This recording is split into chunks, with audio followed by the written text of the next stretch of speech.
Like a wet fish. Blah, blah, blah, blah, blah, blah, blah, blah, blah, blah, blah, blah, blah, blah, blah. Did I do it right? Some way, that is some way to open up Tribe Talks. Like a wet fish. Blah, blah, blah, blah, blah, blah, blah, blah. I think I'm doing it right. It's been a while.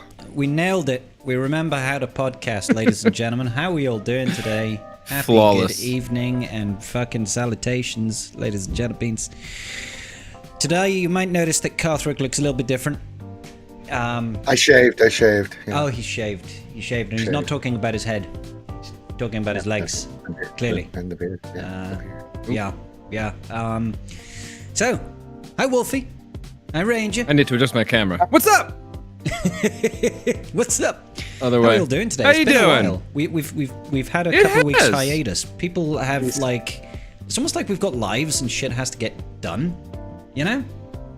It's like stuff happens and sometimes we can't do Tribe Talks and then Occasionally. occasionally. Ranger taking the place. Things of are Garth. known to Garth happen. is just looking really different today. Yeah. So I had to go with a more textured, layered look today. Yeah. How's everybody in the tribe? I hope everybody in the tribe is doing well. This is Tribe Talks. It is a Star Wars Galaxy of Heroes podcast, allegedly, where we only talk about Star Wars Galaxy of Heroes, maybe. So anyway. The only problem. Fuck is even going on in Galaxy of Heroes? We got like Vayne. We've got like it's just it's a lot of the same shit. We got Gak, and I mean there's like what do we got? Yeah, I mean, what do we got, Scribe? I think the best thing that we've got is that we've got like 3 weeks left of this pirate era, and then it's done. You know, like that's the best part. We should be getting like Captain Silvo's kit reveal tomorrow or Tuesday or something like that. I'm kind of hoping we get Pirate King Hondo's one straight away, just because he's dropping right after. So let's just let us have a little bit of something to get excited about, because I'm so over the pirates, bro. Like, I have an R8 Vayne. I still haven't even put any mods on him. I don't use him, apart from in Galactic Challenges where I have to. Do you know what I mean? It's kind of like... Yeah. It's Just farmed. I mean, I just did the 3 Relic 9s on the guys that need it, and then I've got all the new characters. I'll get Vayne at the Relic 7 tomorrow. Nice. But yeah, it's just like, it's an afterthought, you know? It's like, Yeah. and wake up, farm the pirate, and do the events, and okay, great. Are we there yet? No, another one. Okay, get the next one ready. And I think a lot of people have that disposition about this era in general. It's just like, apart from Wolfie, I mean, he loves Hondo, but I mean, I love Hondo's Hondo and I love the pirates and everything, but it's just getting to be a bit fucking much, you know? The next era is gonna have to be something like actually captivating for me to give a flying fuck, or I'm not gonna spend any more on that shit because I don't know. yeah, they need to have a strong bounce back. I think with whatever's coming next, they got to drop something big. They got to be like, surprise, brother truckers. Here's what would be really big surprise brother trucker moment. Shit. Yeah, I think. If they finally did some shit. Literally any ships. Literally, like that would be it. Just Well, it would be a even if nice we get break. another Falcon, as be a my nice- foot boys said. There we go. Yeah, I mean- That's it. It's time for Red 5. That's the only way they can fix this. That's the only thing that will be the bounce back from pirates is Red 5. But obviously it's Ray 5. It's piloted by Ray. It's definitely sequels. Yuck. Sequels Red 5. Yeah. That would be the biggest Uno reverse. I still hope they do that. That better be like April Fool's Day next year. It's just like, hey, it's Ray 5. Let's go. Yeah, in all seriousness, though, we do need a new fleet. Any fleet will do. I don't care what it is. Well, we need a break from farming characters. I mean, we have been farming our ass off this year if you've been keeping up with it. And Yep. it would be nice because we know if we go into ships, it'll be a different type of farm. We do want ships. And then we know December, they don't do any era stuff. Well, you have so- it like, we get like a month off, You get a don't little we? break. Yeah, and it's from nice. like halfway through December to January. like halfway through January, we get nothing, and it's so nice because they throw all of those assault battles at us, all the era battles probably. Yeah. We get loads of shit and nothing to spend it on, and you come into the new year feeling like a millionaire because you're like, I haven't spent like $300 on characters this month. Yo, Twitch is tripping right now. Is it? What's going on with Yeah, Twitch? so I got the stream open, and you know how you have like an ad on a channel and it'll bring up like a little mini picture-in-picture thing on top of the chat? I have that, but I also have the main screen up because I'm subbed to you. So I can see both of them right now, and it's freaking out, man. That's pretty special. You know? That's pretty special. Yeah, she's got both of them, and they're a little bit off from each other, so they're not perfectly in time. So it's a wonderful thing. Anyways, what were we talking about? Yeah, stuff. I got completely distracted. Stuff and things. Stuff and things and stuff. Oh yeah. I was gonna say, Ranger. That's the fun part. Aside from that little break, the pace of farming characters, it never lets up. This is how it's going to be, like, forever. Don't get us all depressed now. This is your life. I mean, that's why I'm saying, like, this is the pace of farming they have set. This is what they have done as the standard. This is what we can expect going forwards. Yeah. Well, I love the new marquee system. Don't get me wrong, and I think it's great. So do I, actually, to be honest. It's so overwhelming, man. I don't. It makes you want to. It makes it actually viable to wail on the fucking characters. It doesn't give you like, fuck. I need to well, depends on what the characters are. Stop enticing me to spend money, like, damn it, CG. Yeah. I'd rather them go back to the old system so I could be like, nah, no fucking way I'm spending that much money on a character. Get that shit out of here. Hell no, you crazy. Yeah, it's not, yeah. No, I almost wish we were back in the days of $300 for a character so I could just be like, nope, not doing it. No, nope. I can't spend money. Oh shit. Oh, no. Yeah. But hey. But no, but since last year I was looking at it like the amount of Relic 9s I have now and just everything we farmed since the announcement, since Bow from last year, beginning of last year through this year. I'm just like, oh my god. What's wrong with me? What have I done? I just started going there. When did I get all these Relic 9 characters and stuff? What's wrong with me? What have I done? There's been a lot of that, and with, like, it's not just even the marquee system. It's also the era battle system has like incentivized people to wail pretty heavily. Like, not just get the characters to 7 stars, but like take them to Relic 7, take them to Relic 8, take them to Relic 9, get those really juicy rewards. Because they are so good, those top-end rewards on era battles. Yeah, the maze stuff has been awesome. I think I've put so much into my account in the last 12 months, way more than any other year I've ever played this game. It's wild. It's crazy business. It is absolutely crazy business. And they can't do that with fleets unless they release new pilots as well.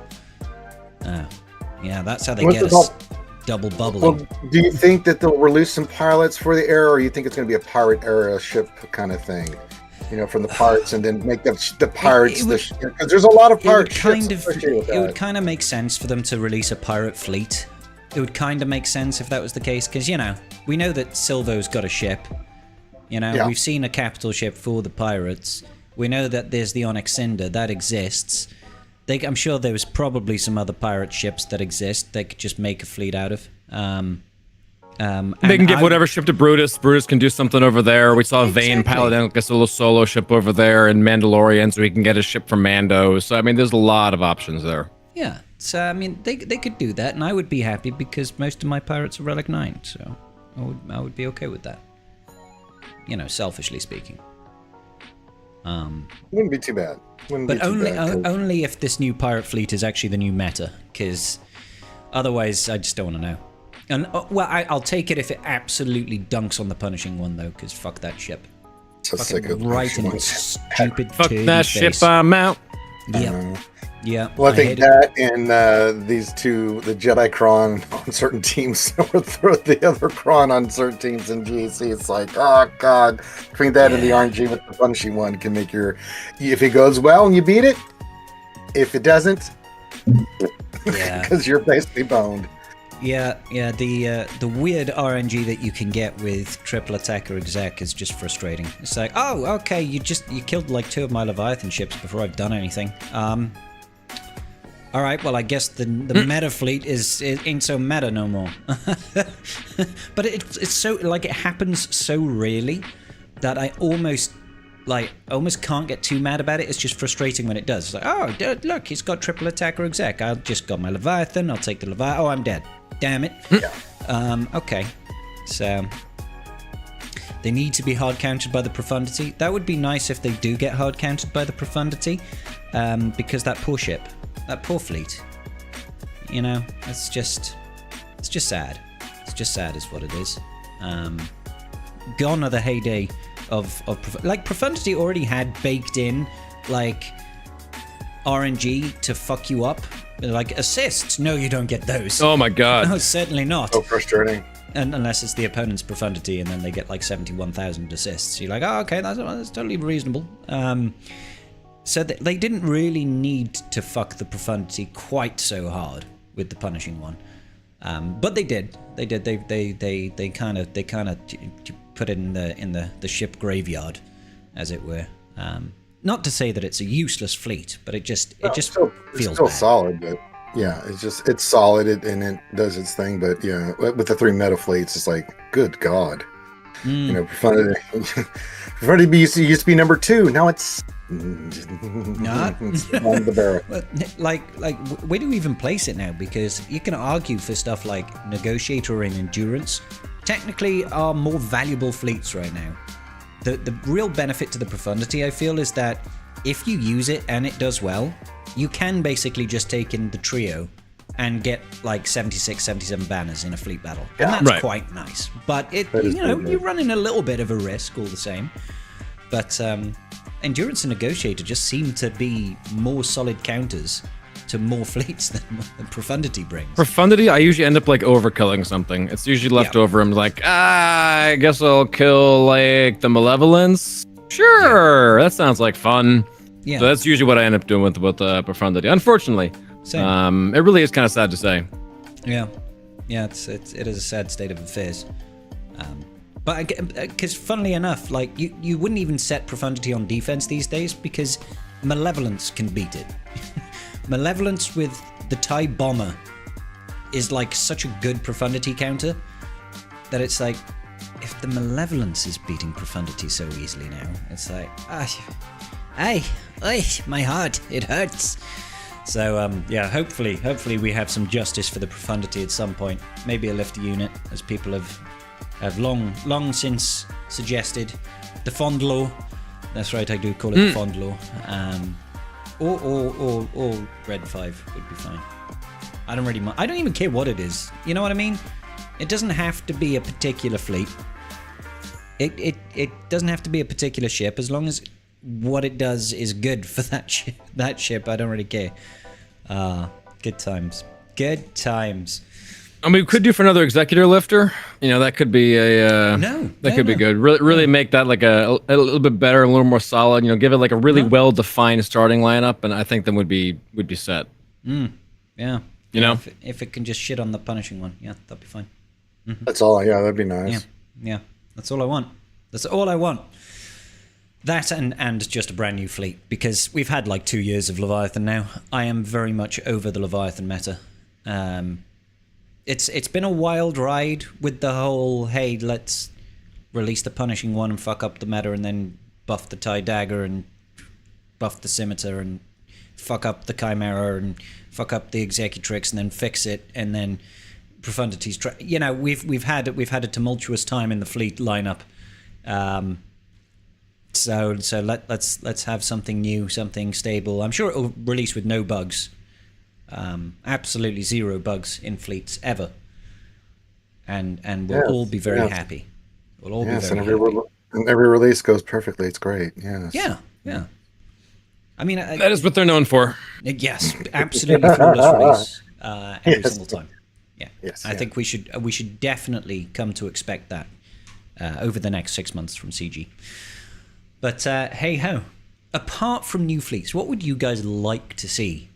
Let's not even talk about New Era, because we can probably argue that it's most likely going to be a Force Awakens era thing, because 10-year anniversary of Force Awakens, get Snoke, all that sort of shit, right? But apart from that, What would you like to see coming into Galaxy of Heroes over the next 12 months, let's say?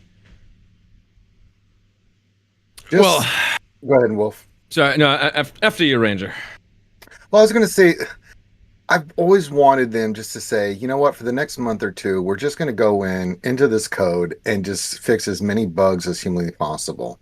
No new characters, no new releases, just fix stuff and get everything like super tight and working really well.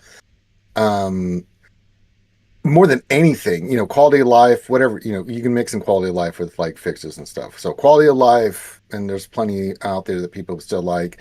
You can list them out and just fixing the game, getting it super tight so it functions well, and you get rid of as many bugs as you can before you start introducing anything new. I think that would be like my Christmas wish list. Although I'm a little nervous because in that last big forum post, it said, we're doing all this stuff and it was good, but wait, there's more coming around the corner. And it's like, yeah. What do you mean? What do you got in your back pocket there, CG? What do you got?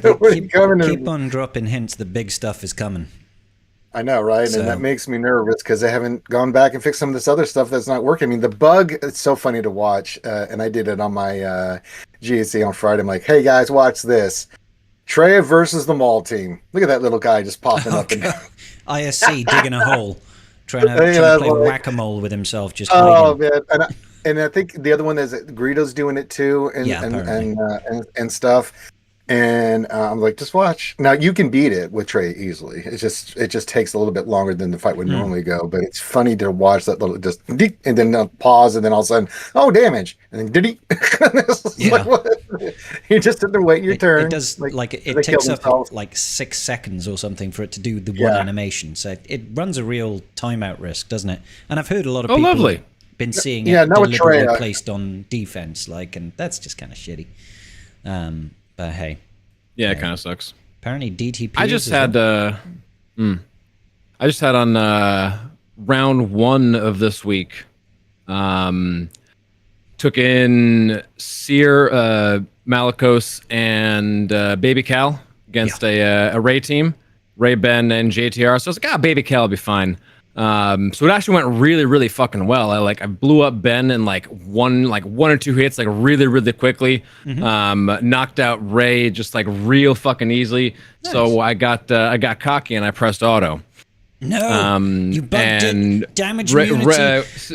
Seer decided to throw her lightsaber so fucking hard that she removes the buttons and the ability to do anything. So I can echo you there, Ranger. I would love if they fix a couple of these fucking bugs. I knew it was coming as soon as you said Seer Malicos. I was like, this guy hit some damage immune characters with that second special. I've been there. I don't think she was even damage immune. I don't think she was even damage immune. I think it just hit it. Yeah. What? Oh man. Yeah. Just sometimes when she throws it, it just bugs the fuck out. It's so bad that you have to clench whenever using that team. You're like, do I risk it using this special? I would never do it versus any damage immune. It seems that seems to just guarantee it's gonna die. The game's gonna die if you use it versus DI'd characters. But gotcha. I just genuinely at this point I'm like, I don't want to use this second special, even though it can one-tap units. I'm scared. It makes me nervous. It makes me in the GAC format. I think it's just safer not to use it. Granted, I knew I shouldn't have used it, and I should have just I shouldn't have pressed auto. But still, what the fuck? I shouldn't have to remember what bugs are active, and that should not be an aspect of this game. This should not be an aspect of the strategy. When planning out my attacks, which bugs I'm going to be aware of. That should not be a thing. Just saying. You got enough to deal with all the other stuff going on.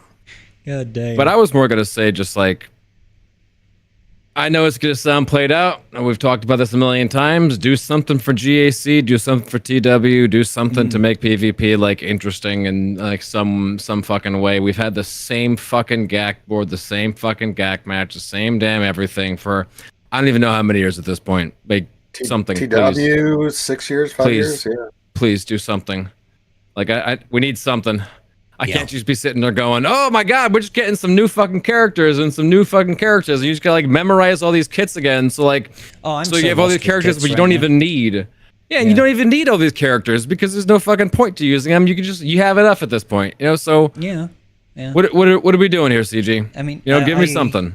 I quite literally only run 4 teams in the raid now because I'm like, I can max score the raid without using 5 teams. So why try harder? Precisely. I think I can get 17.1 mil if I want to, but there's literally no point in me doing 17.1 mil. I might as well just do the 12.15 or whatever it is to get the maximum personal track and call it a day. So it's just like, okay. And it doesn't feel like currently, without having Maz in the game, without having Pirate King Hondo in the game, the Pirate faction, even with their Focus Datacron, does not feel like a worthwhile PvP team. I just, right now, maybe that'll change when Maz comes. Maybe that'll change. Well, I imagine that'll definitely change when Hondo's in the game. Yeah, when Hondo comes, it'll be something, but... Yeah, 100 for Hondo, exactly. But yeah, we don't live in that world just yet, so... No, sir. So it's just kind of like, oh. So I'm hoping for something. I'm hoping for something new. I always like new modes coming to the game. It feels like the last new mode we had was Conquest, right? Was Conquest the last game mode? I don't know if TV change or Conquest was the last change for PvE. Well, yeah, I suppose you could argue that Rote is technically new. The new TB, it was quite big and drastic, but I honestly think I prefer Lightside Geo to Rote. Yes. But I think the advantages of Rote are much better. Not having like a light side, dark side split and just having it all in one big TB, I think is a better format. But I think I genuinely preferred the battles of Geonosis compared to a lot of the battles that we've had in Rote. It feels overwhelming. And the thing is they designed Rote to be like, hey, this is future proof. We can just keep on adding to it. But I think they forget the side of it that it's like, oh, as we add to it, it takes more and more time for you to finish. So it's like, pretty much. God damn. It's just a massive time sink TBs. Like, when you get to a certain point that you have to, and if you're in a guild that's like really trying to push stars and stuff, which we've never recommended, but you can be there. Like sometimes days 2, 3, 4, you can just be doing so many combat missions. It's just such a drag, bro. It's like, I don't like it. Because it's like, it's just a few minutes just to go in and press auto on a battle. But yeah, and then it's another few minutes here, and then you got to go and select everything, and then a few minutes like here, and then like times. and those few minutes have added up to like an hour, and you're sitting there like, what the fuck happened? I was supposed to be making dinner. Shit, I'm starving now. Fuck off. And you just get pissed off of the game instead of enjoying it. So it just feels like busy work on like a fucking chore, as opposed to like, yes, I want to engage with this content. And we said it a while ago, when Rote was first introduced, that was the dumbest way to future-proof things. Just make everything like Relic 9 later on, and that this is just gonna. We're not super positive about it back in the day, and I think that's sort of being borne out. So unfortunately, but. You reach a point. Yeah, you reach your point of saturation with TB2 because it's the same thing over and over again. And for me, it's like I do the fleets, I do at least the light side, dark side, middle battle, and I'll do the special missions. But we've got to the point with GP where we're not going to get more than 44 stars right now until we get massively improve our GP to start doing like the 45, 40, when you start, R9 platoons that you need to do as well of like it's a lot. Garbage you start getting into phase 4, phase 5, phase 6. It's just like, good lord! It's not only do you need the characters to platoon, but then you need all those teams and stuff to battle to get the extra. Besides fleet, you still got to do some ground. So but you just kind of reach a point where you're like, well, we're at 43, 44. How much more GP do we need? That much, huh? See you in about a couple months. It's like, there's a few waves, to be fair, where like I barely have to do fucking anything. But then there's a couple waves where it's like, nope, every combat mission. I'll always do the special missions. That's no problem. That sort of stuff. That's not really an issue. And to be honest, like some of the special missions are actually not bad in terms of enjoyment. Yeah. Like I don't mind doing the Mandalore unlock mission. I don't really mind doing the Cal Kestis unlock for Zepho. Those ones aren't awful. Some of them are okay, right? It's just some of the standard missions are just like, why does this take so long? Like phase 2 battles on light side feel like they take about 30 minutes to do one because the enemies are so chunky and they're always reviving, and you're like, oh my god, please stop spawning. I just want to finish my battles. I have to do another 4 of these today. Why won't you die? Yeah. Well, it's funny. I've been using the Jedi Vanguard in the light side, great. and they get rid of all that. You just go auto, and then like it's quick, and all the way on the right side of the light side. Jedi Vanguard with mace is insanely, because as soon as they kill someone and they kill fast, especially with your cost in there and stuff, then they get DI. Especially if you got all the stuff for them, and you don't have to worry about anything. They're just going to do their work. Jedi Vanguard with mace is actually a very, very good TB God, team. it's so They don't even need. I don't have any TB Omicrons on them either. You just go in and hit auto, and they just destroy things really easily, which is nice. That's what I want. That's what I want. But I'm hoping that they figure out a way of alleviating some of that time sink. Maybe it's just kind of like a sticking point where my guild is at the moment, because we get 47 stars, which I know is a lot, but we are literally one of the biggest guilds in the game. So you've got a lot of those super, like 16 million plus GP players that are able to do those platoons. And I'm hoping that we get enough critical mass GP that it makes some of the earlier phases, because I think it's like phase 2, 3, and 4 are really heavy in combat missions.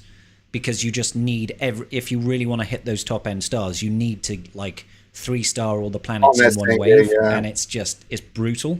So I'm hoping that we can just get enough raw GP. Like day 1 is great.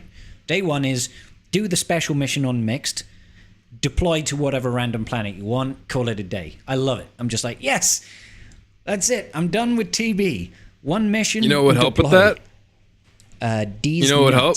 I don't know. A ship era. That would be so much GP. Yeah, so much GP. I do have the TB cron for Vanguard. It's on Depa, and that's the thing that really makes it, because you get the 200% max health and offense.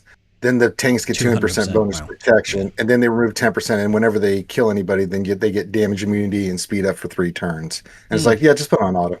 Oh yeah, that's very powerful. I still haven't really dipped my toes into TB Omnis. That one makes that one's nice. That one is like, get through it. Be quick. Yeah, bye-bye. Job done. See you. Here's some coffee. Yeah, that's good stuff. I still kind of hoping that we get a planet with an unlock to it, like another Reaver unlock, but not actually another Reaver. One Reaver is more than enough. Just give us something new. You don't want a light side Reva? Like Reva at the end of the Kenobi show, as soon as she like turns and is like, all right, I'm going to not kill him. Yay, I'm a light side now because I spared one child. Woohoo! Yeah, those are the rules in Star Wars, right? Angry Reva. That is how it works. Redemption is like a light switch. It's like, yep, I'm good now.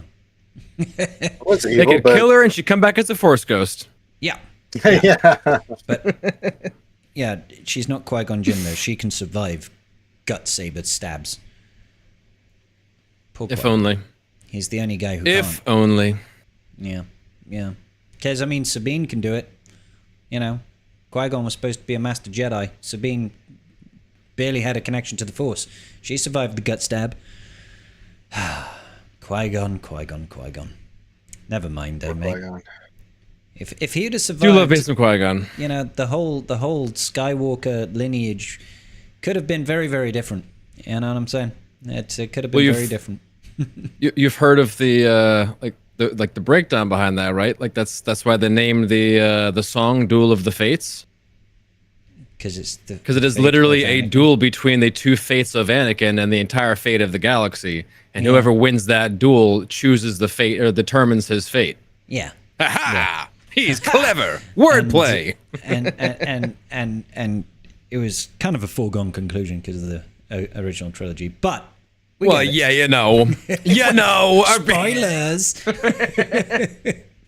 Yeah, it's good times. It was good times. Are you telling me that? Oh my God, mine just. Anyway, sorry. I never made that connection. Never made that connection. That's crazy. I thought there was 2 Darth Vaders. Yeah, me too. Is that the kid that said wizard turns? That's no. He said it was pod racing. What happened? That would come on. Couldn't possibly be. Yeah. So give us a new unlock that's not Reaver. I don't know what it could be. What could it be? I don't know. Proxy, because I just want proxy in the game. Sure.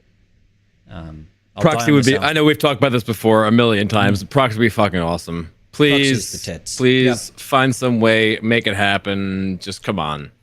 Yeah. Have fun with it. Make it somebody's passion project for this year. Just start working on it. Come on. Yeah. Do it. Yeah.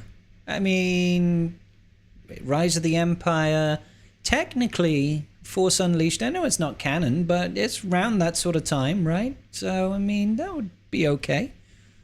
Yeah. They could fit in Proxy. It's the right time for a Rise of the Empire. They could just, throw it in on one of the next planets, then make it happen. Absolutely. Yeah. And 100%. Then we can get all of the goodies from Force Are there Unleashed. any planets in Rise of the Empire that Starkiller visited? I think there was a couple of them. Hoth. Didn't he go to Hoth? He went to Hoth, yeah. Where did he fight? I gotta look at all the planets real quick. Damn it! I can't actually see the map until it goes. Shit. He did go to Dagobah, Mike. You're absolutely right. That's true. He did go visit her. Yes, he did go to Dagobah. Looked at old Yodi. I'm just trying to look at an actual list of all the Rise of the Empire planets so I can see that. Yeah. Anyways, So just going down a tangent. These things happen. Bubba Joe, stop trying to make Acolyte characters happen. It's not gonna happen, bro. It's just not gonna happen. Well, actually, I don't know if it's not gonna happen. No, we don't know that. No, we don't know that. We don't know that. It's not like CG is telling us the characters they're gonna release, except for when a new era comes around and they say, "Hey, these are the characters we're gonna release." I mean, I wouldn't be shocked if they did. Not by any stretch of the imagination. So. Yeah, Felucia. Yeah, I was gonna say, Robbie, Felucia could be the one. Would be the optimum one. I was looking at Mustafar, Corellia, Coruscant, Geonosis, Felucia, Braca. So yeah, I think Felucia would be probably the best one. What does he fights? He fights Shak T on Felucia. Shak T there, yeah. It's one of her like 6 canon deaths. Yeah, I know, right? Yeah, one of her 60,000 canon deaths. Yeah, I think she's canon, but not canon, but sort of, but not really canon deaths. Not canon at all. I think it's probably her least canon death. She's like that character from the Hitchhiker's Guide to the Galaxy that just keeps on getting reincarnated and killed by Arthur Dent. Turns into Ebola petunias at one point and a giant sperm whale. But instead of just killed by one particular character, she's just constantly killed by everybody. And she just keeps on regenerating into different versions of herself. So, Scribe, yes. That is incredibly improbable. Yes. We just need to calculate exactly how improbable it is. Calculating. Yeah.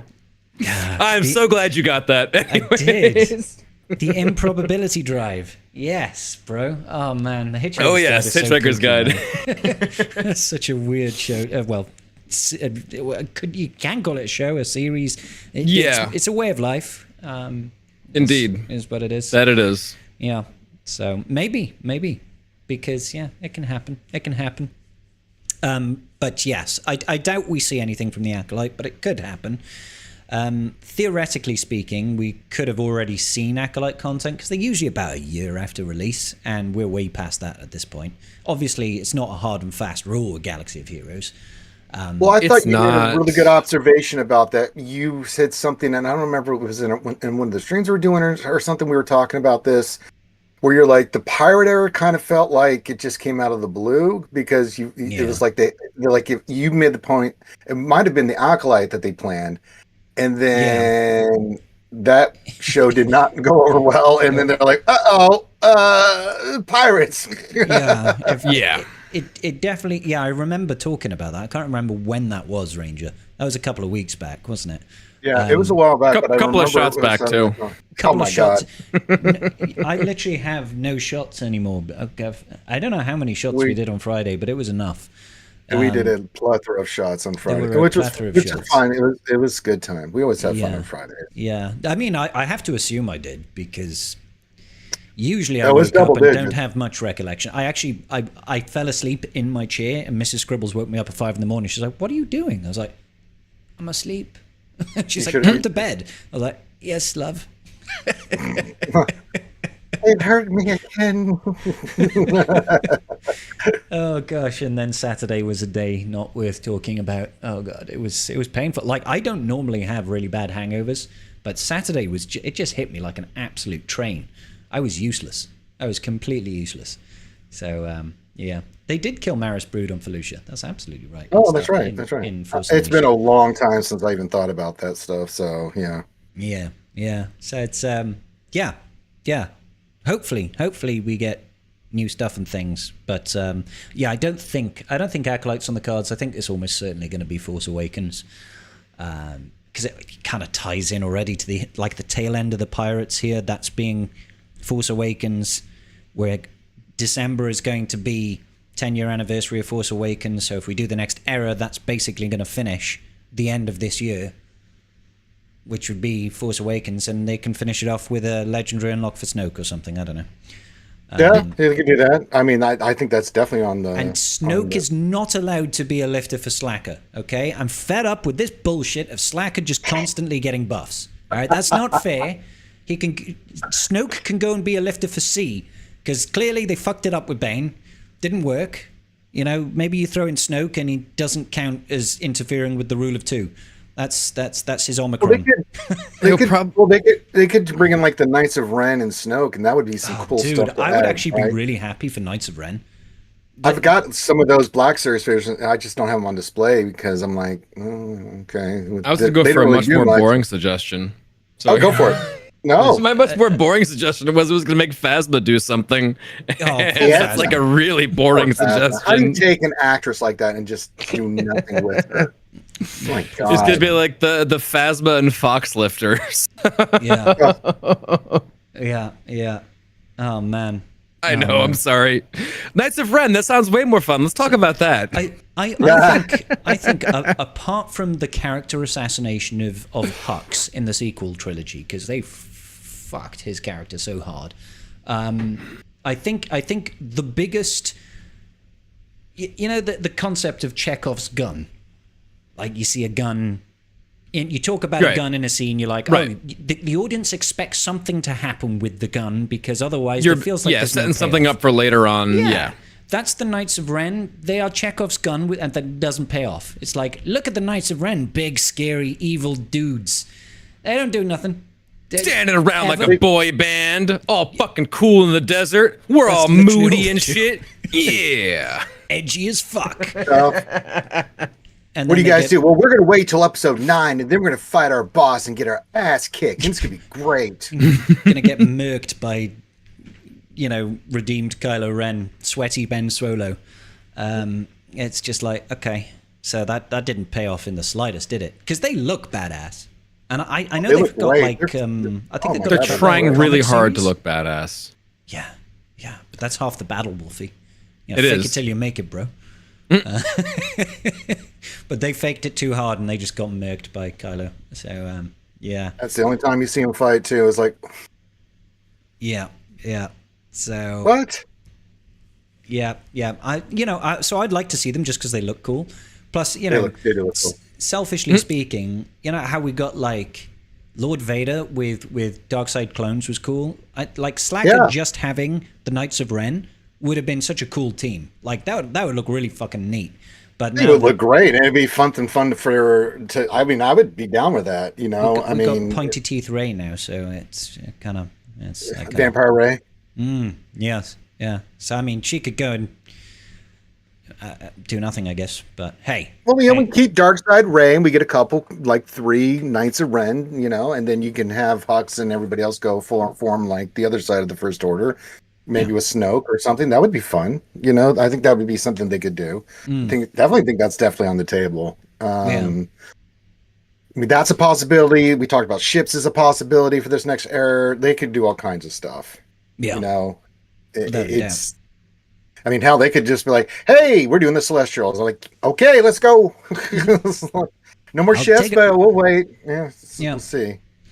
Yeah, part of me is hoping that even if we don't get like an era that is strictly we're releasing ships, and Wolfie is really trying to channel the inner ships because he's got it on his t-shirt and everything. He's got, just the Millennium Falcon chilling on his t-shirt. He's like, we need one more Millennium Falcon. We need one more aluminium Falcon, so that we can have a whole fleet of aluminium Falcons. Yeah. Yeah, so even if we get the return of chases, galactic chases, I would be happy. Like, give us some ships that we can just spend like 5,000 to 10,000 crystals and we can get a 7-star unlock on a ship. I think they said they're done with chases. Yeah, but a man can dream. A man can dream. You can, I suppose. Yeah, it could happen. Karth does look very beautiful tonight, Ogie. He does. Yeah, I shaved. Thank you. Yes. Yeah. And use the lotion. Thank you.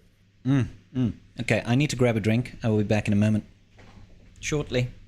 That's... Run, you little Welshman. You have fans waiting for you. Why are you being like this? How dare you? Very good. Yeah, if you guys keep seeing you see my head flipping. I'm doing some stuff on the side here. Sorry. Okay, these things happen. So we're getting a new Falcon. What's the next Falcon gonna be? We gotta have like the Falcon as it's doing like the little space jump bullshit. We have like another Resistance Falcon, or should we have like the Falcon for a little bit when old man Vet Chewie gets to like fly around, do some stuff, or like what are we thinking here? What's the next Falcon gonna be? We got an old Falcon. Captain Falcon. God damn it, Womp Rat. Different kind of Falcon. Woody Harrelson's character Pirate Falcon. Ooh, that could be good. If we could get a Woody Harrelson in their game, I would be all right. Honestly, yeah. We've talked about that before. I would be very, very okay if they brought him in. Any of like the what do you call it? The Han Solo show. Yeah, cheesy, yes. I did enjoy a lot of it. I liked it. Yeah, there was some stuff that I could have done without, but there was some stuff that it was just a fun show or fun movie. It was a good time. I like the Solo movie. Oh yeah, I think so for sure. But you know what? What?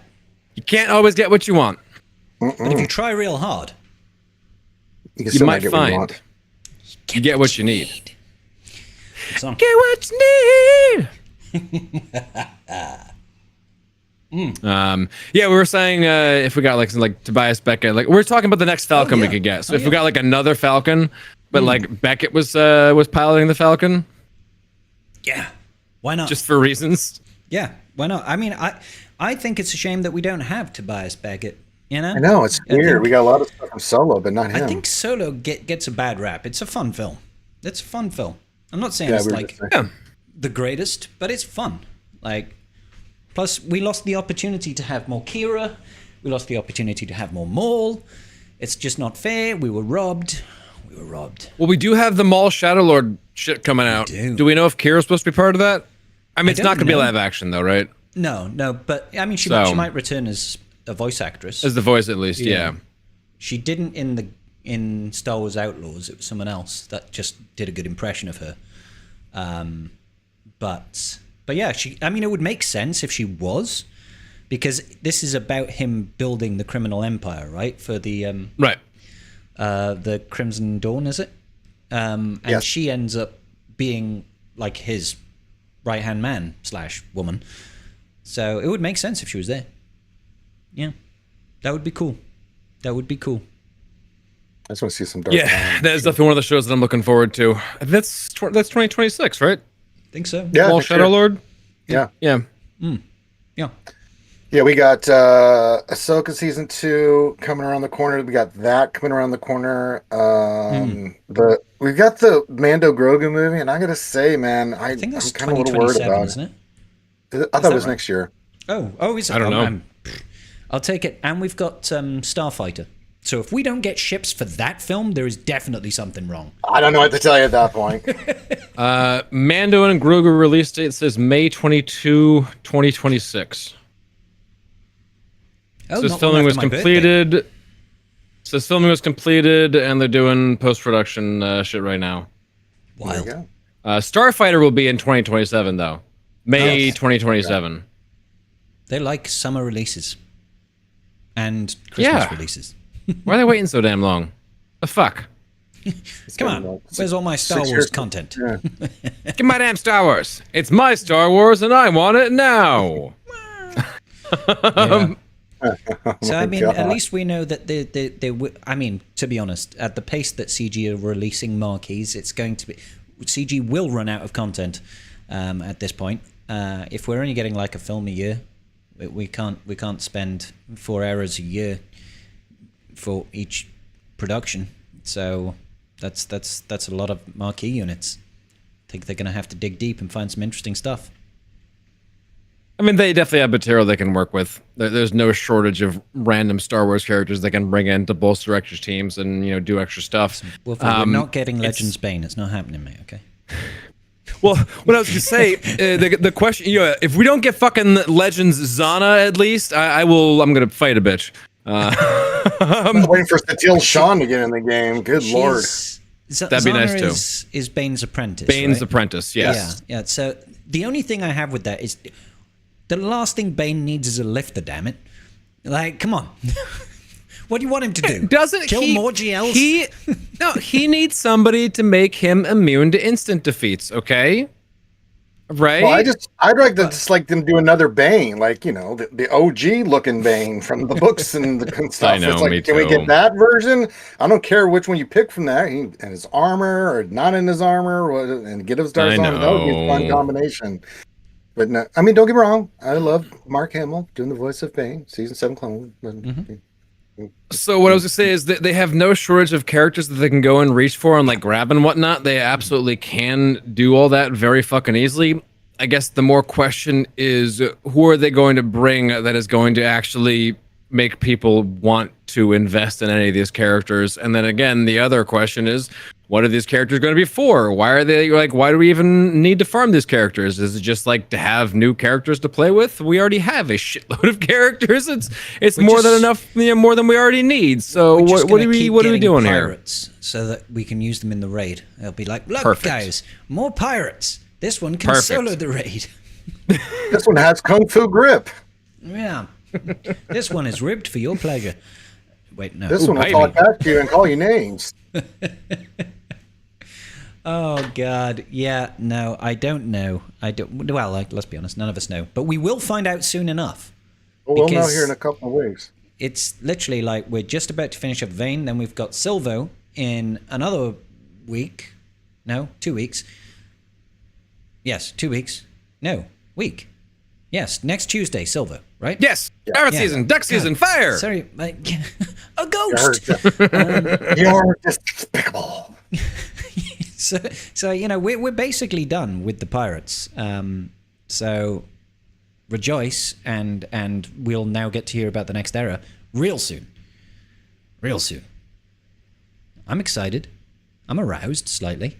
And I think it's because it's the expectation, not knowing what's coming. I'm sure it'll be incredibly disappointing when we find out it's going to be the era of the Ewok or something. I don't want that. Era of the Ewoks. Oh my God. And all the furries rejoice, and also Gerbil rejoices because he likes Ewoks. Oh my God! If we got a Galactic Legend Ewok, what would it even be? I don't even know. Yeah. I don't even know what it would be at this point. A Voltron Ewok. They stand on each other's shoulders and put a jacket on. Yeah. Just have it be like Wicket and Chewie in the ATST, and was it Wicket up there? Yeah, I think it was Wicket. Just have like them in the ATST, and that's the GL over there. I know that's already using that with Leia, but you know what? Who fucking cares? They can be lazy. I was gonna say CG will look at that and think we can reuse assets. Absolutely. Ooh. Yeah. It would be great if we would get more Wookiees. More Wookiees to actually, this is the thing. We have Tarful, right? And I haven't invested in him since I went for the unlock of Jedi Knight Cal Kestis, so he's still just chilling at Gear 12. Because why? I'm not going to do it for a CM on a TB planet unless my guild really forces me to, but we already 3-star that in one day, so I'm not doing it. Stupid Wookiees. Well, two things. As Womprat says in chat, Gunji, and as Perfect Score and Trodat say in chat, 3PO Ewok God for Galactic Legend Ewok. Could you imagine? So I didn't know I had it in me. Yeah. Let's get a 3PO Golden God for the Ewoks. And hey, let's not forget about everybody's favorite Wookiee that died off screen, Kalnaka. Of course, you know who 3PO's lifter would be, right? The chair? Luke. Oh, Luke, that's right. Bad joke. Woo! No. True. Oh gosh, yeah. He's not wrong. We need another Luke. That's why they saved Endor Luke. So they're gonna make him Ewok's 3PO's lifter. It's perfect. Yeah. They'll never see it coming. If the next Luke is not hibernating Luke inside of a Tauntaun, then I don't want to know it. Do you know what I'm saying? Like, just keep warm inside. Oh my God. Don't they smell bad? On the outside. Oh, man. Oh gosh, yeah. Oh, this game. Oh, this game. What can you do? What can you do except for wait for CG to give it? I mean, you know, we're now pretty embedded in the whole era structure, right? They've had a couple of stumbles along the way where they've, you know, maybe missed an event here or two across the periods, but generally, I think they've hit their pace where they're releasing stuff regularly, and there are fewer fuck ups. So I'm hoping now that they can start shifting towards, let's give something, because we've said it before, but marquees in isolation is not content, right? We need something to do. Right. We need stuff to do. So CG, bring on the stuff now. The stuff that we can do. Because the raid is already, you know, it's done. I can't get excited about the raid anymore because we maxed it like the second time we ran it. And it's been maxed ever since. And I know that's not everybody's experience, but that's my experience, and now I need something new. Selfishly speaking, and you must cater to me! You must cater to me. I am the boldest Welsh content creator for Galaxy of Heroes. Princess, so... Yes. And I am a princess. I mean, right. you know, self-professed. Confirmed. Self-professed, but that's okay. Yes. Pod racing, absolutely. Well, Scribe, No. I think you'll find that all princesses are self-professed, but... Oh. Well, I guess I'm just like all the others. Okay. Except I'm not sure how many other princesses are bald and have a penis. I don't know. I haven't done the. I don't know. I don't go around looking. Princesses or queens? 'Cause that's something different. No, we all know that there are plenty of queens in the world that have penises. That's Okay. Two different things. Two very different things. Yeah. Complaining that rope missions take too long, and 20 minutes later he wants something to do. I want something to do. I do. I just don't necessarily I want it to something take an hour. engaging. I want something to make me actually want to play the game. Just doing some basic work and pressing auto on a rope mission is fucking boring. I don't like. That's not what I want to do. That's not how I want to spend my time. You know, make me actually like think about something, or like maybe want to do it. Don't just be like, all right, well, you put it on auto. Here's the selling point. All it takes is like 5 minutes on auto, and you don't have to play the mission. Like all you gotta do is like pick it out and press auto. You don't even need to engage with it. How is that a selling point? You know, you don't need to actually engage with our game. It's crazy. Yeah, it's fun. See, that's the thing. The raid was fun when we were all trying to figure out all the teams and stuff. I don't necessarily think the raid is not fun. I think it's a perfectly good raid, truth be told. a very nice raid with lots of pretty colors and just does everything. have pretty colors, and there were very few bugs really in this raid. There are bugs obviously, but there weren't a lot of them. Early on they fixed them. Nothing crazy. So it's like, you know, I think it was a very solid showing for a raid. I think it landed so much better than the speeder bike raid. So much better than the release of Naboo. The first release of Naboo was just like, what? When it finished off, it was in a much better place when they, you know, adjusted things a lot.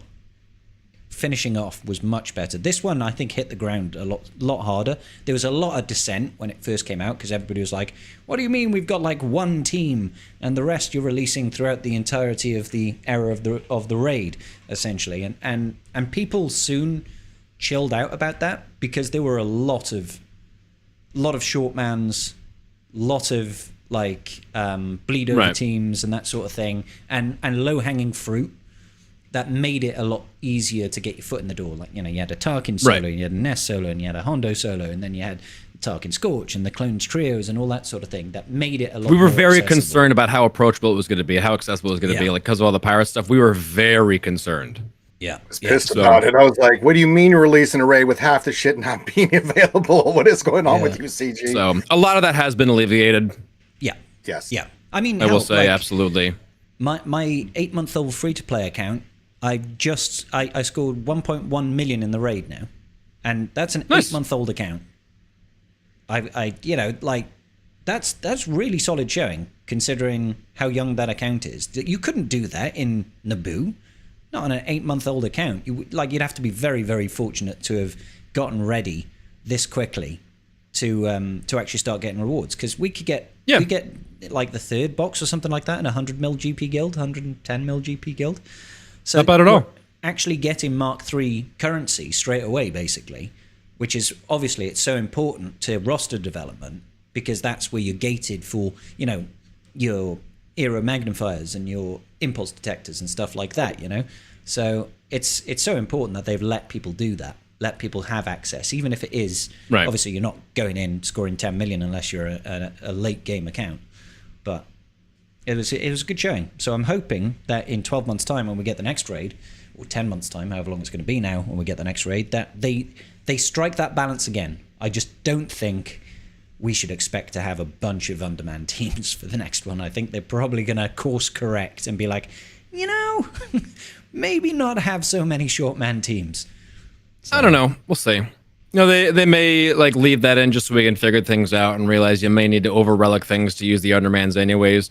Because the Tarkin Scorch thing, does that work at all relic level, or is that only a relic 9 thing? It 29. works at the relic 9. You can go over relic, and I think you can do the 1.2 mil, but you have to be significantly over relicked to make it work with that. So it's not. I think they'll take the trade off of you need to over invest in these teams anyways, and obviously the other team sucks at it regardless, so it's not even that big of a deal. So that sort of stuff, I think that they're not as much inherently opposed to. So stuff like that, I wouldn't be too surprised to see if they continue on with that. I think my biggest complaint about this raid is a perfect score means you don't interact with the boss at all. Yeah, it's a little bit weird, isn't it? Aside from releasing the Jedi, doing the little friendship, handshake button, you got the big bad of Lord Vader. He's sitting there the whole time. You're just like bah, bah, bah, bah, on the clones, and then release some Jedi. He's like, I'm done with you, and then just runs away like a bitch. I'm like, yeah, but I wanted to fight you. There's a million. Oh, I just got those points. Oh, okay, that's cool. Yeah. So it's yeah. You're like, I'm sure Lord Vader's not going to go in there and slaughter a bunch of younglings. It's okay. We'll give up the battle now. That would have been such a funny touch if you if you hit the enrage and you fight Lord Vader and he defeats all your allies. The scene changes to him just walking into the council, and the kids are in there. The door closes. Younglings. Oh no! Oh no! And your team's just like, all right, we'll cut our losses, and they just dip. Seems legit. We'll live to fight another day. Sometimes sacrifices have to be made. So that's fun times. That's fun times. It's really funny when you hit that enrage meter and you've just got Hondo there. You're like, Hondo versus Lord Vader on a 1-on-1. I would like to see that fight. Makes sense. Oh, good times. I do agree. Thematically, it's a little bit weird, a little bit iffy. Him just walking off at the end, or him just demolishing you for 100 million damage, whatever it is he does. It's a little bit strange, but overall, the pace at which the raid goes is really quick runs to do. It takes minutes, even if you've got an RNG based team. So some of them take a few resets, but overall not that bad. For sure. So I like that. I'm hoping they do something similar. Like they definitely adjusted the lower tiers to be more accessible to wider players, which is a great thing to do. So Right. I'm here for it. I'm here for it. And I don't even know what the next raid could be. Truth be told, it's going to be in a year's time. Who knows what content we'll be having? Yeah, we'll have to see a lot closer to like the actual era. I mean, because right now we're just completely taking shots in the dark. It could be fucking anything. We've gone from like the crate to Endor to, I mean, like it could literally be anything. Yeah. You know, I was not expecting something like a speeder bike chase to turn into a raid, but you know what? Especially after fighting a fucking crate dragon. But yeah, and whatever they want to do, they can find a fucking way. So I want to see them use more of the. Do you remember the marquee event for Dash, where it was like a side scroller? Oh yes, yeah. That was cool, man. Like, make a mini game out of that, dude. Like, that was great fun. I mean, maybe that's just like sending me back to playing old arcade games as a kid, because you know, side scrollers, things like Streets of Rage and the old Teenage Mutant Ninja Turtles arcade cabinets and stuff like that. You know, like those were golden. So we've obviously got the capabilities in the game engine to do stuff like that. So let's see more side scrolling action in this game. That would be sick. I'm down for it. Yeah. Oh. Would be a fun thing, even just for like as a background, especially as something that wouldn't give you motion sickness, like the fucking Endor raid. Was like that was rough after a while. That one was rough. Yeah, if your game causes epileptic seizures, it's not a good thing. Yeah, not the most accessible game. I think I was one of the fortunate ones that just I didn't really get motion sickness in that, but I know that there was a lot of complaints. A lot of people did not like it. So it definitely did impact some people, and you don't want that. So I suppose that is a potential threat. But I mean, they don't have to do it on a train. If it's a side scroller and you control the movement, you're probably not going to get that motion sickness feeling, I guess. I'd be here for it. I'd be here for it. That would be cool. Yeah, I don't think that one bothered anybody. But yeah, the speeder bike raid in particular, a lot of the community was just not really down with that. Yeah. I mean, wasn't apart great. from the fact that it was a fucking stupid premise. Like, don't get me wrong, I like that they were trying to do something different, trying to do something new. 100% support it. Go ahead, go forth and prosper type thing. But let's be real. No boss, basically, and just chasing down random imps on a speeder bike where you are essentially stood in place and the ground underneath you is just rolling. It just, like, it's hard for me to get excited about that. Like that doesn't butter my biscuit. You know what I'm saying? It butters no biscuits. Biscuits unbuttered. Exactly. You know, I mean, I've said this before, and it kind of brings back to your point about the current raid. Is like a raid should feel like you're facing off against a big boss, right? There should be stakes. It should be cool. There should be spectacle. But speeder bike raid didn't have it. Crate raid had it. You know, that was sick. Crate dragon. You don't get much cooler and big spectacle than that, right? So absolutely do that. And then speeder bike raid kind of shit the bed. I didn't mind it so much in Naboo because it felt like the spectacle was the giant army in the background. You know, you saw all of the tanks in the background and the moving units and it felt like you were in a battlefield. So that didn't feel too bad. And then of course you had the duality of the battle where you're on the ground and then you go up into space. That was such a cool, like, thematical thing to introduce into the battle. I thought that was really well done. How they made that feel really seamless. So hats off to CG on that. That was really cool. So, and it's definitely like we were trying to think about, because they said something about, like, you know, battling on land and in the air, and we were trying to figure out like what the hell the air part of the battle was going to be, and like we had a couple ideas, but they were way fucking off base. So I did think that was an interesting implementation for that, like having the air aspect of things, where like you do the bombing run and that sort of shit. So that was definitely a nice touch. Yeah, for sure. So who knows? Oh, Baby Yoda in the chat saying that we could have a Scarif raid next year because it's the 10th anniversary of Rogue One next year. Talk about putting what guy just said into full play. Think about that, where you have the space battle, right, which would be epic as part of it, and then you have to do the ground fighting as well. The Star Destroyer plans. You got to get you got to get those Death Star plans. You know, Yeah. I mean, I think that would be a fantastic idea, right? That would One be part you cool. have to try to fight the AT-AT. The other on the land is you're trying to get the plans out and stuff and everything. Gotta protect K2SO at the end. Oh no. Oh, I You can't. surprised me. You surprised I me. like it, but like what would the actual battle be? Are you like fighting Krennic and a couple guards, or are you like outside fighting an ATST or AT-AT, or like what's the actual like fight gonna be?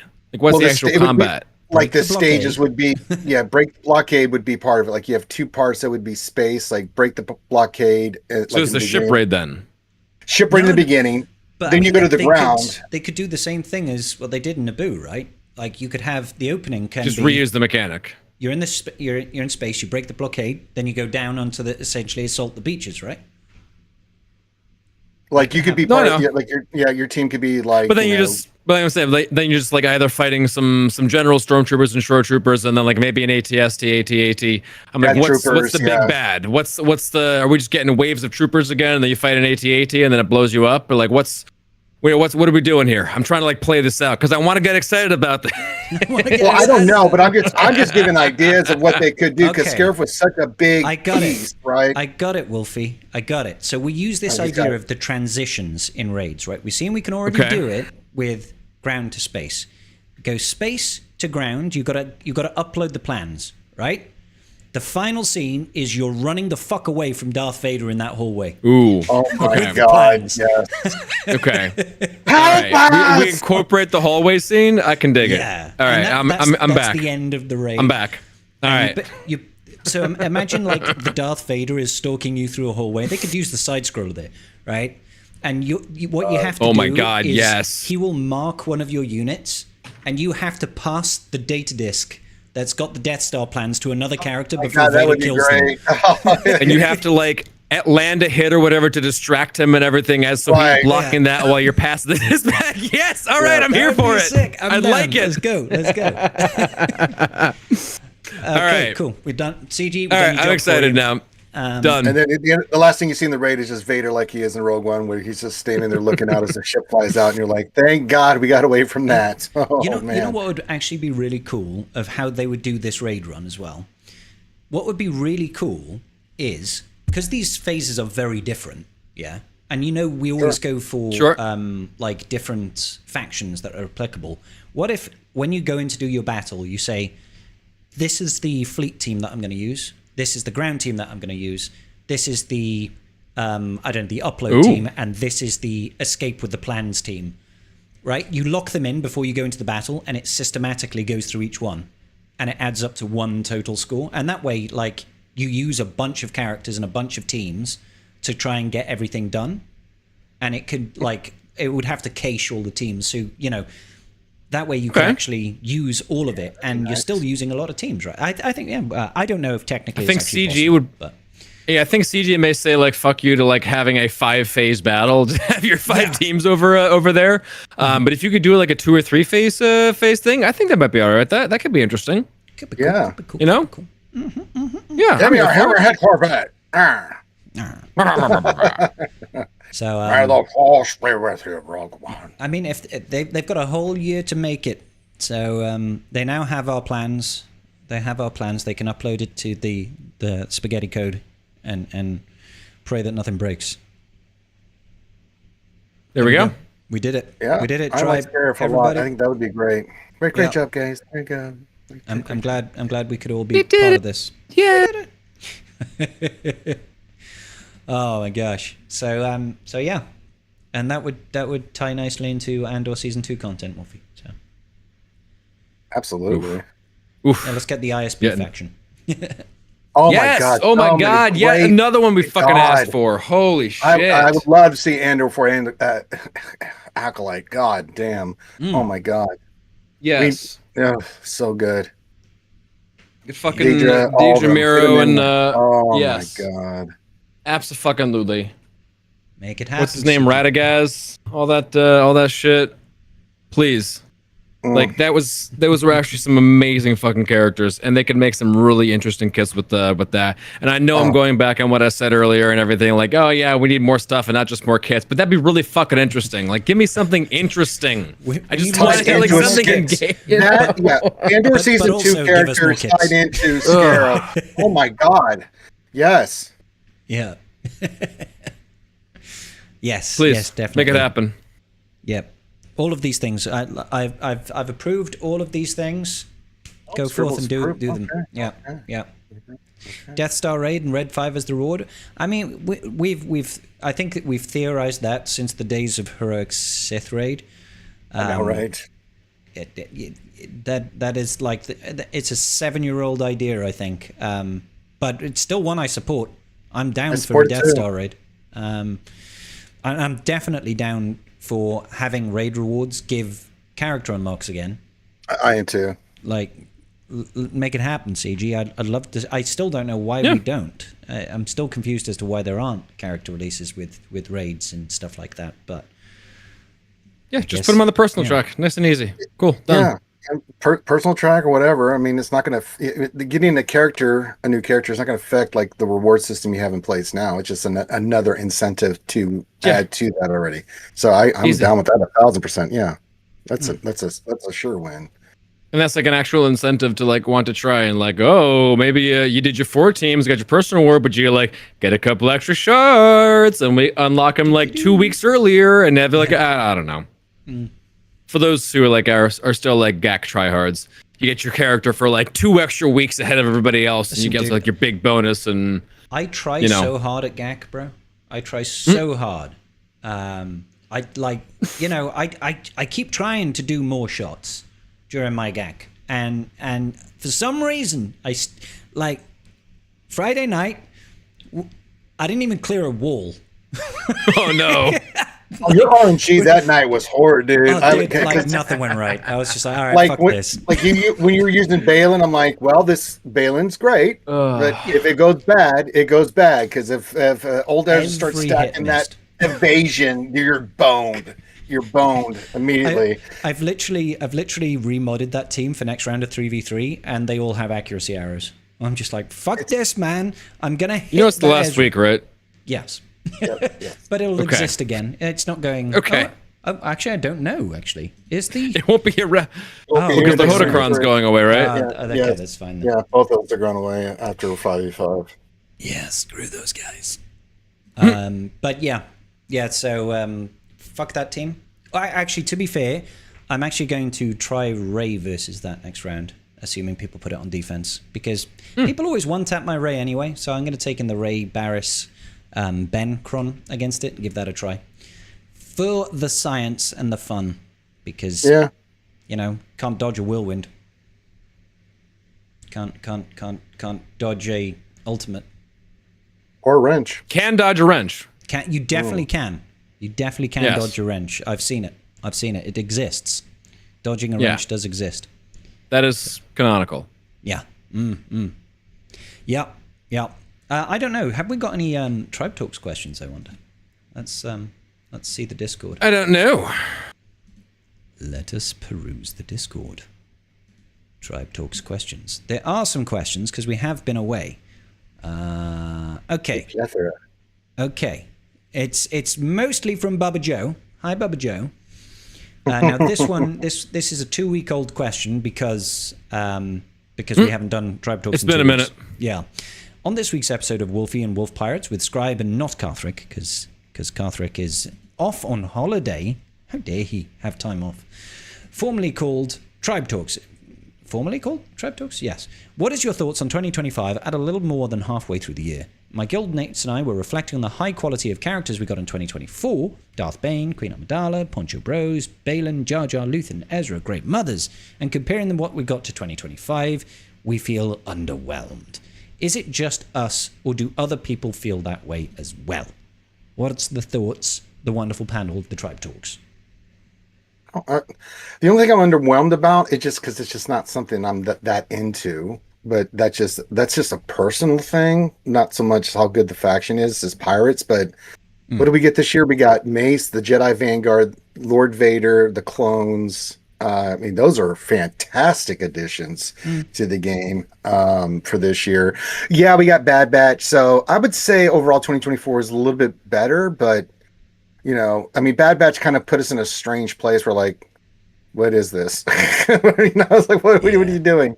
And they kind of botched that, but then they came out swinging hard with the new clones and stuff for Lord Vader, and then the Jedi Vanguard team has been really, really good. And then it's back to Pirates, so we're kind of, depending on how much you love Pirates, have an impact on how you feel about that. I could say 2024 was a little bit better. There's a lot more bigger things that they put out with Ahsoka, Balin, the Great Mothers, Gungans, Queen Amidala, the boys. Yeah, this one's kind of been up and down. It was a solid year, 2024. Let's be honest. Oh my god, 2024 was insane. Yeah, Wolfie's like 2024 had Bane. End of. Mm-hmm. I say it just end of discussion right there. That just sort of like that's the beginning and end of that one. Yeah. This one I agree. We've had some real ups and downs and ups, and the Bad Batch was like a what the fuck sort of thing. I mean, they're not a bad team. They're not like they can do some stuff and whatnot, but they're still just kind of not super exciting. I mean, the Lord Vader clones isn't awful. It's more just like amusing that he's like, all right, this lifter guy is totally trust us this time. This is the time. His lifters will be great this time. Just go with it. All right, everyone believe us, please. Yeah. The Jedi Master Mace team, I mean, I like that it's Mace and everything, but I don't even remember what his mechanic was. What's the investigation or whatever? Yeah, the investigate mechanic. Investigate and reveal. I couldn't even fucking tell you what it does. Like you said, the most that I do with them is mostly like press auto and TB. They're not all that difficult to kill like in GAC or anything. I don't know what they do on offense, so it just seems like a bit of a swing and a miss on them, like a couple really cool characters, and then the Ayla unlock for some reason. She only works under Mace because reasons. Well, we so can't I don't know. Ayla being too powerful. Yeah, heaven fucking forbid Ayla is useful outside of Jedi Master Mace. Oh no. So definitely like a few misses over there. Again, I'm excited for Hondo. I'm looking forward to Hondo. I had to Google to see who the fuck Athano and Quiggold were because I had absolutely no goddamn idea. And I don't actually mind The Force Awakens. I think The Force Awakens is a fine film. Not without its faults. But Captain Athano and Quiggold, they're not exactly standout big characters in that film. So I was like, who? Yeah. I'm just like, the what? And Kix, I was like, I guess that's sorry, a who? guy. I was like, you mean like the breakfast cereal? What? Hold on. This doesn't make any sense. We don't even have that in the UK. I was completely lost. No, we actually have a guildmate who is he's got a mild obsession with Kix, and we like make fun of him for it all the time. So we like have a photoshopped of his head on the Kix character, and then we've been making lots of Kix jokes. So that has been great. So that part has been wonderful. See, the pirate era was not all bad. Yes, that was probably the best part of this pirate era so far. I will say that Smee is very fun. Smee is a lot of fun. Smee is awesome. He hits bloody Smee is a badass. We are getting Maz and we are getting a pirate legend Hondo, so that'll be fun. But not bad. And we'll have to see how the year ends. Where are they going next? Because that's really going to tie in. Yeah, because Bane came quite late in 2024, didn't he? Wasn't he like quite a late Conquest character? I believe so. So, I mean, he was more towards the end of the year. Maybe CG really pulls it out of their ass and brings out Revan Reborn or something. I don't know. And then we can say, actually, my God, everybody get the fuck out of the way for Ranger, because I'm coming for that guy. I'm going to Relic 12 that bitch right now. Just break the code. Immediately. Mm-hmm. Oh, actually, yeah. Sorry, Bubba Joe, you're right. He was very, very early in 24 because that's when his Datacron was like going crazy for a while. Oh God, his Datacron was so broken. That was fucking amazing. Holy crap, that Kron. The constant spawning Sith Trooper that would also still raise his mastery when it died. It was just okay. Just work of fucking art. It's a good job that Bane only works as a 2-man and you couldn't set him on defense. Because that would have been the most obnoxious team to try and beat. Yep. Like, gross. Just grim. It's Aggressiveness. yeah. So Bane feels a lot more balanced now than when he first came out with his Datacron. Oh Yes. my lord! Oh my He lord! does, but still. But The Datacron was it was beautiful. it was an I win button, wasn't it? It was just like, you have a team.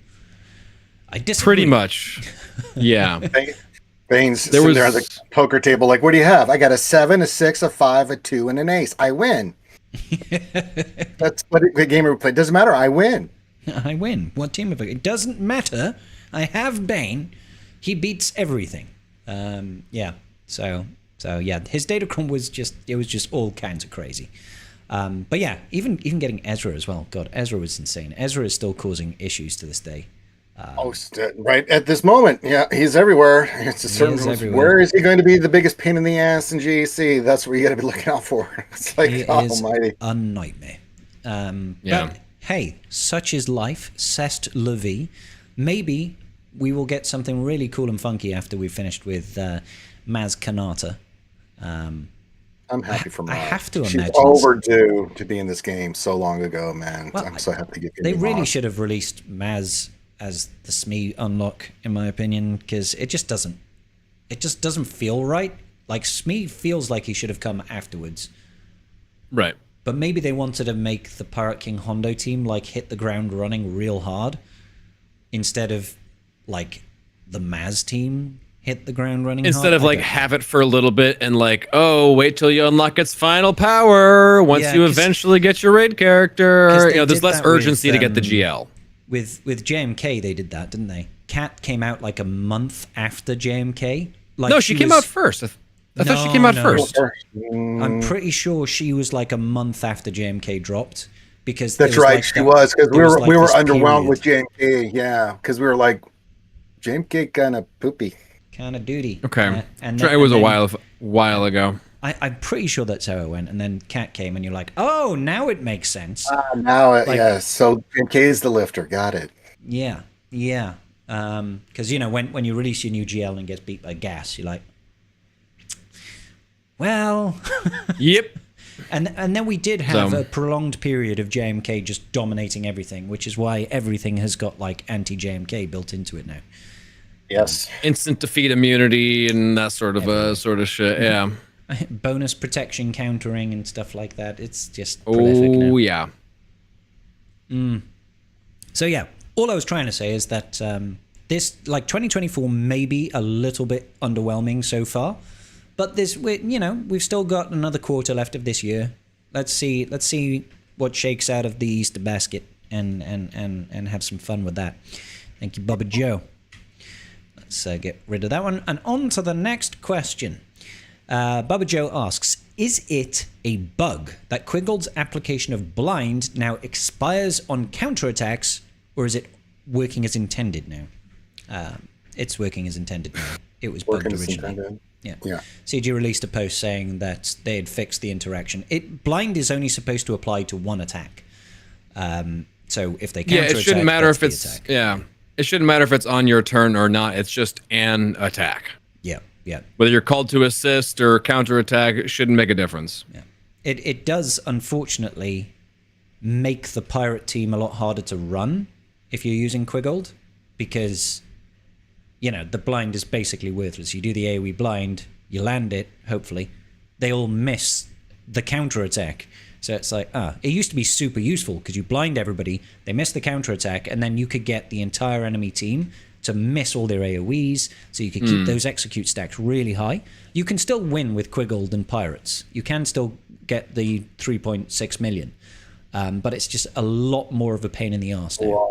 Yeah. So I don't really recommend it. It's still better than running Bad Batch, in my opinion. But there we go. Yes. Yeah, R8 Bad God, Batch yes. suck. Look. God almighty. The second part of this question is, while the raid seems to have addressed the concerns of the players at the top end, fast, repeatable, and easy, and the early access Hondo Nest, Tarkin solos, among others, at the bottom end, do you think they missed the middle 80% of players who are trying to do the raid with teams that only just meet qualifications of that tier and only have mortal mods? Do you believe that CG missed the mark on the middle players? I don't want to lead with this one because I've got a lot of thoughts, so I'll pass over to the table. I think they Sorry, my kind of camera just did. looked up. I think they kind of did because like when you don't have like it does kind of feel a little feast or famine, right? Like at the top end, if you have like me, you have all the relic nines and you can do those short man teams and stuff. Or if you're just starting, you're like, hey, I can get some good scores at the lower end. But if you have got any characters and you go in with a 5-man team, like we're like 5 or 7 or 3 to 5, 5 to 7, it's a nightmare. Like Bad Batch is just like that. Now we need to get the whole pirate faction to see if that changes the dynamic of that. But yeah, I kind of feels that way. Holy moly. I never thought of it at that end because I've been so focused on the top end, just trying to get that done. But yeah, now my experience with Bad Batch and some other teams is like, you know what? That's a pretty damn good point. So for a lot of players that are in that don't have high relics but are in that mid-tier relic level, yeah, I could see that being a problem.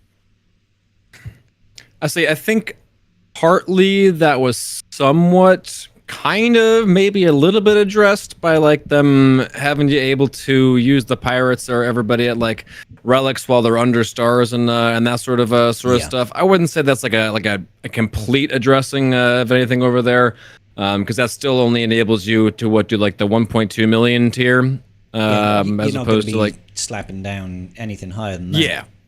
Yeah, you're not putting out big scores or anything. So at least it's like slightly somewhat more accessible over there.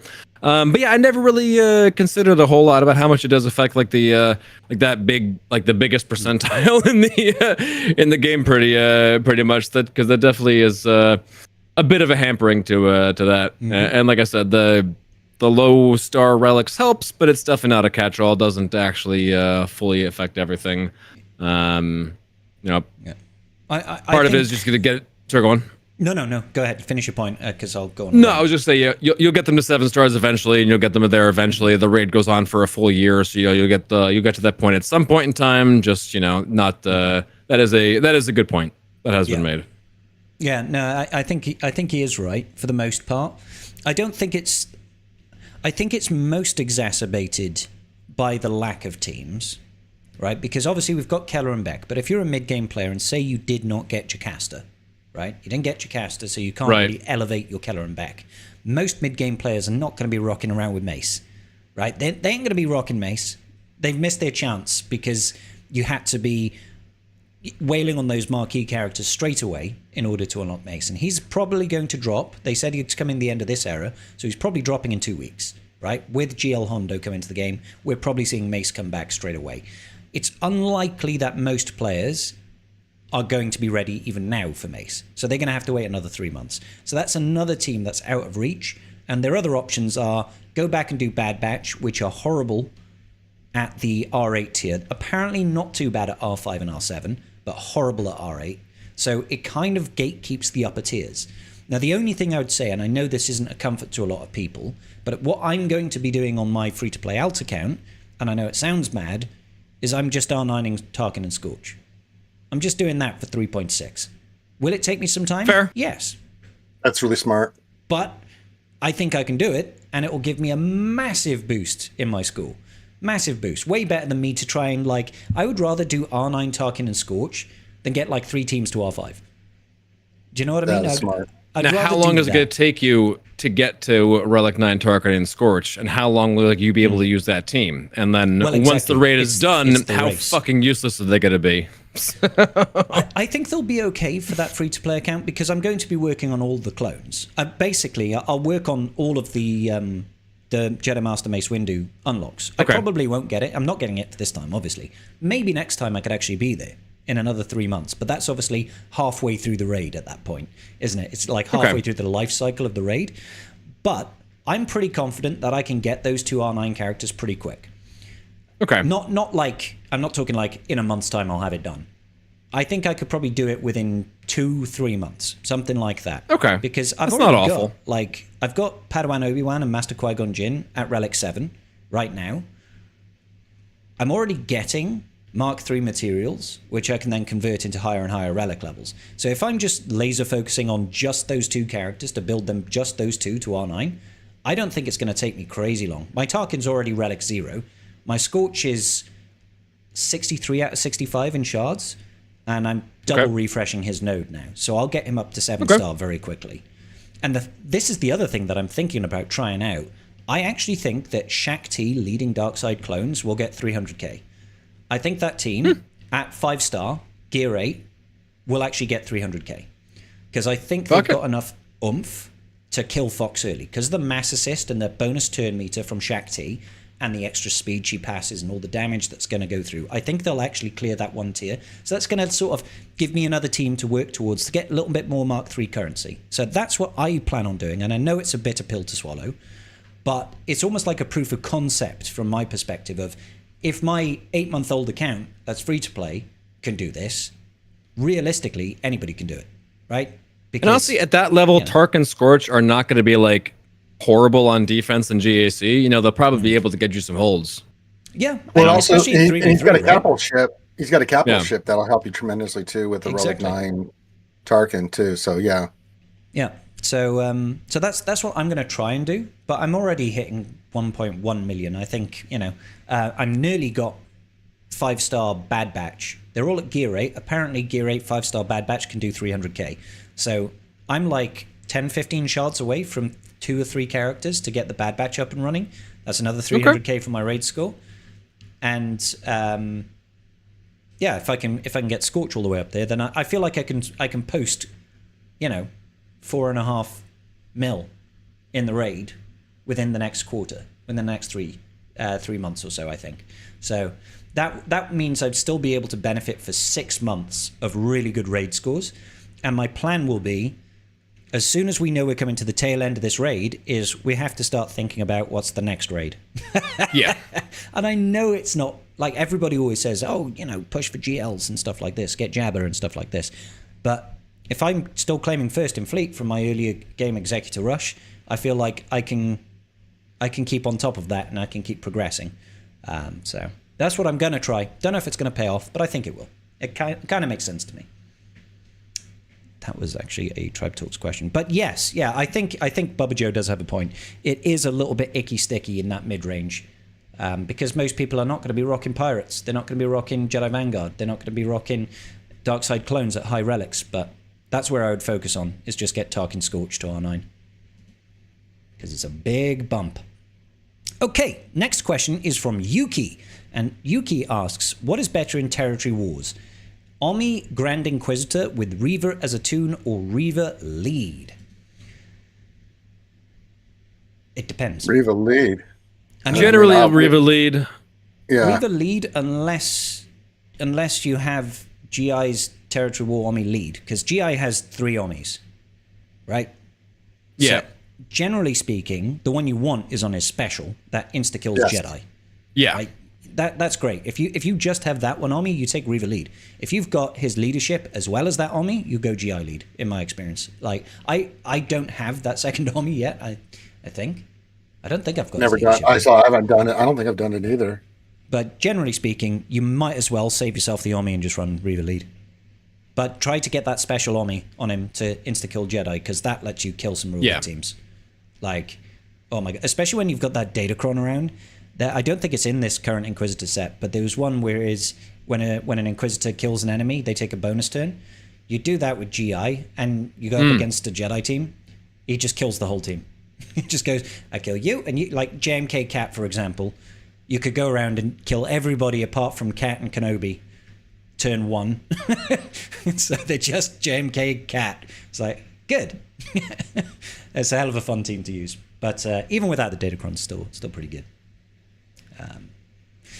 Any further thoughts on that, gents, or are we all of accord there? It's pretty much Reaver lead. It's pretty straightforward. I mean, I have Grand Inquisitor lead just because I had applied it before Reva was a thing, right. Yeah, of course. and it was doing some stuff with that. So it's not a terrible Omicron, but just I think in general, her lead is just better off overall with the with his insta-kill Omicron, just because you get the 6 stack of Purge right off the bat. You can go just yeet somebody right off the board, and yeah, it's you start with the bonus turn is generally a nice thing. So yeah, 100%. It's very, very useful. So Darth Jar Jar says, just want to give you a shout out for helping me get a way to get to the top of fleet using endurance and hoping to get rid of the Leviathan in a few months. Hoping to get rid of Leviathan in a few months with Lando. Thank you, Scribe. You're welcome, Darth Jar Jar. Have you guys used that Lando counter with the Endurance versus Leviathan? I've seen you use it a couple times, but I've never seen it or never used it myself. Yeah, it's pretty cool, man. I think the only issue is like the Endurance is such a Swiss Army knife, right? It can take out execs as well. It can take out pretty much anything, right? Either the Endurance or the Negotiator can basically take out any fleet in the game at the moment. So even though Leviathan is kind of a high priority, I don't know about you guys, I more often than not just save Leviathan and Mirror. That's exactly what I do, because I already know I can use Endurance on Executor, and it's just, it's absolutely. Yeah. But I think it's valuable to learn these counters just in case, right? Because you never know. And it's always good to have something in your back pocket. Unless it's Friday night and you're doing shots and then everything goes out the window because you take in the profundity with the Endurance lineup. I did that for 2 Fridays on a bounce, man. I was like, fuck, oh no, not again. Well, by the time you usually get the fleets, we are shit to the wind at that point. Yeah, we're usually 15 shots deep at that point, and decisions aren't made by the information we received. It's made on gut feeling and emotion. I don't care what you guys say. I'll go using charts. I'm good. Sometimes motherfuckers go using Endurance. Scribe, you're playing tic-tac-toe. Oh, did I win? No, you drew a square. Shit. Yeah, no, sometimes Friday nights get a little bit crazy. But hey, it's all fun and games. I do think it's important to learn those counters. It's very useful. Maybe one day I'll go full big boy fleet defense, but today is not that day, I don't think. Oh, dear. Okay, maybe when there's another fleet. Maybe yes. When there's another fleet, then we will use the rule of new, and we'll place the new fleet on defense, like everybody else.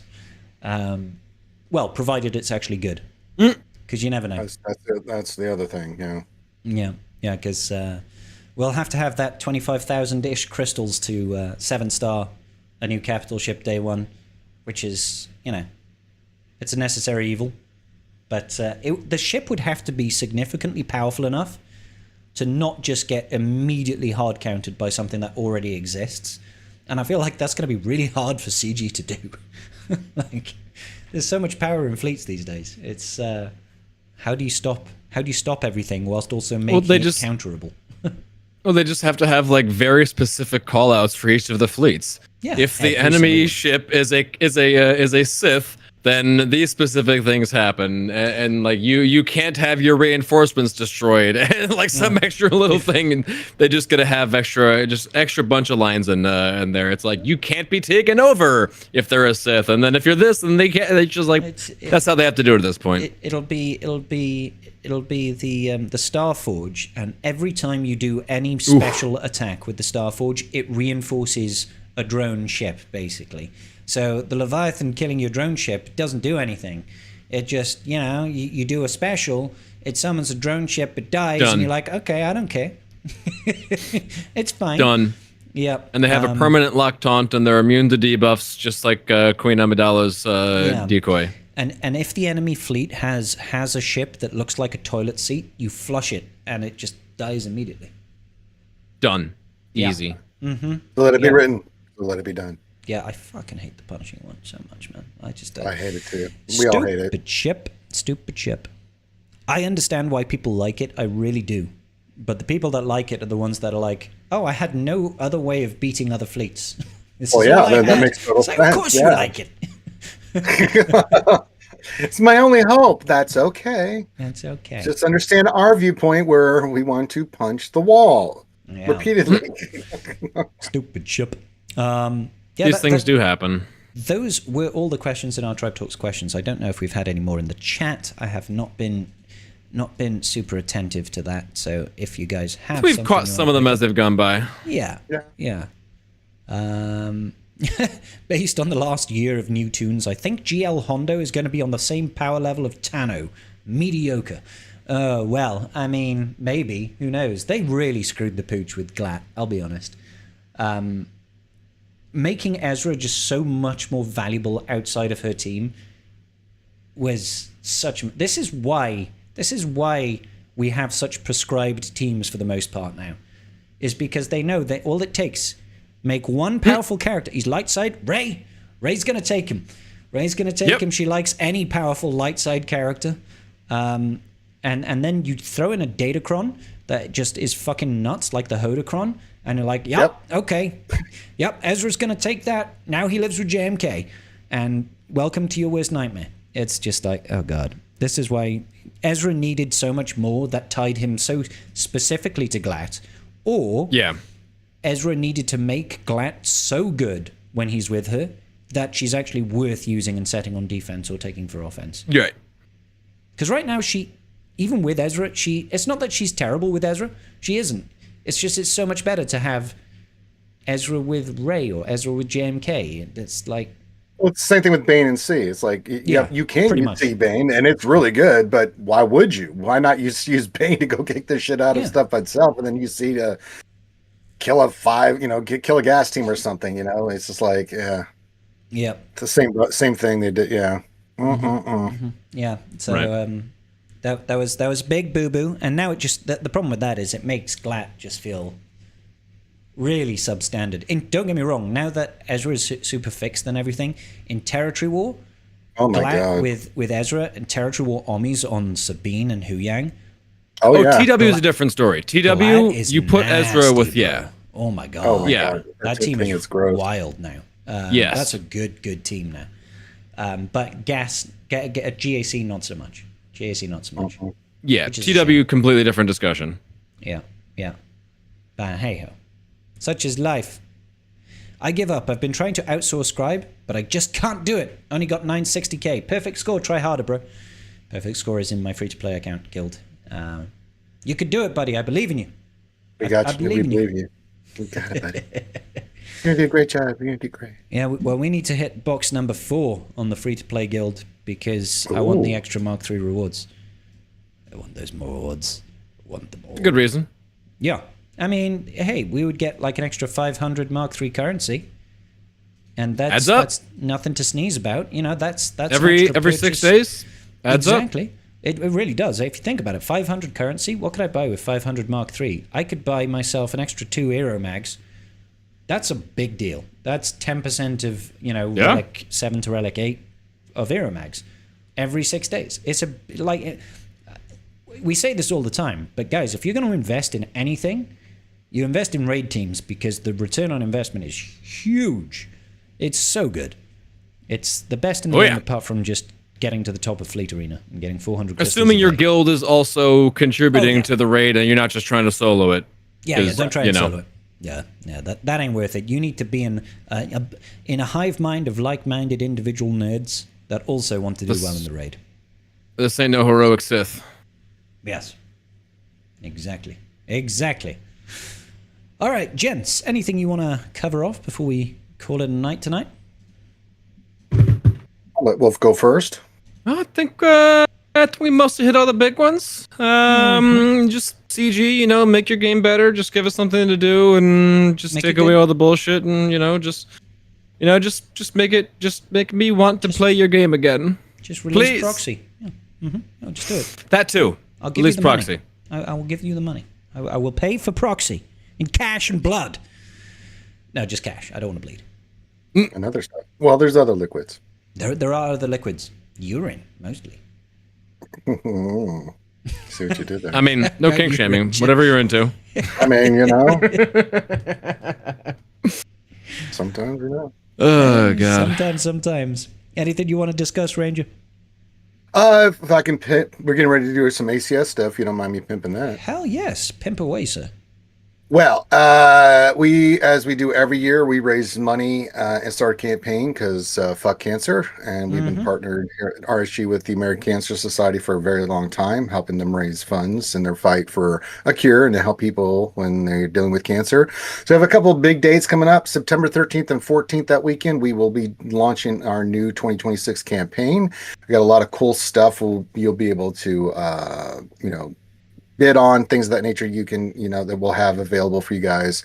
And our Tiltify, and the great thing about Tiltify is all the money goes directly to the charity. We've been using it for a long time as well. So September 13th and 14th, we'll kick off the campaign with a lot of fun games, things of that nature. Then on October 31st, as part of that campaign, it's official. Hopefully I can get the stuff in time, but we'll see. But if everything works, I will be becoming Darth Maul live on stream. We will be raising funds that day. We're going to be doing the whole works. I will be getting. I'm waiting to hear back on the actual costing, but the makeup, the horns. Nice. Tuesday, I have to go. I have an eye appointment because to get the contacts for the eyes, you have to actually have a prescription. So I was like, oh, wow. So yeah, when I say we're going full tilt, we're going full tilt. Desi's, my significant partner, is going to be doing the paint. And if you didn't see her do the last paint job, she crushed it. So we'll be doing that, and we'll have the lightsaber and everything. So yeah, a lot of ACS stuff coming up, a lot of cosplay stuff coming up is what we do, and we'll raise lots of money and fight the fight against cancer. That sounds amazing, dude. So write it down, ladies and gentlemen. Write it down. Make sure you spend some time with the wonderful people at RSG. Raised so much money, over $100,000, right? Over $100,000 in the course of your charity activities for a very, very worthy cause, and quite rightfully so. As Ranger said, fuck cancer, fuck it right in the ass. Just all the way through. No lube. Fucking cancer. And Exactly. It's been wonderful having you all here, ladies and gentlemen. Thank you to my wonderful co-hosts, Mr. Ranger J for stepping in. For Garthrick, thank you, sir. And my wonderful boy Wolfie over here. This was Ranger? Fuck! I thought this was Garth in disguise this whole time. Oh, God! I was pretending. My evil plan worked. Just shave the beard. They'll never know. Yeah. Oh, man. I did that once. They said I looked like a thumb. So, I'm just not going to do it no more. Christ, a thumb? Oh, my God. Oh, dear me. All right, ladies and gentlemen, thank you all so much. We'll speak to you very soon. Be back for GAC tomorrow. I don't know if you all are going live later on this evening, but if you are, enjoy. Very likely. There you go. You're going to kick some gack. Let's do it. Keep an eye out for Wolfie going live later. All right, peace out, everybody. Big love.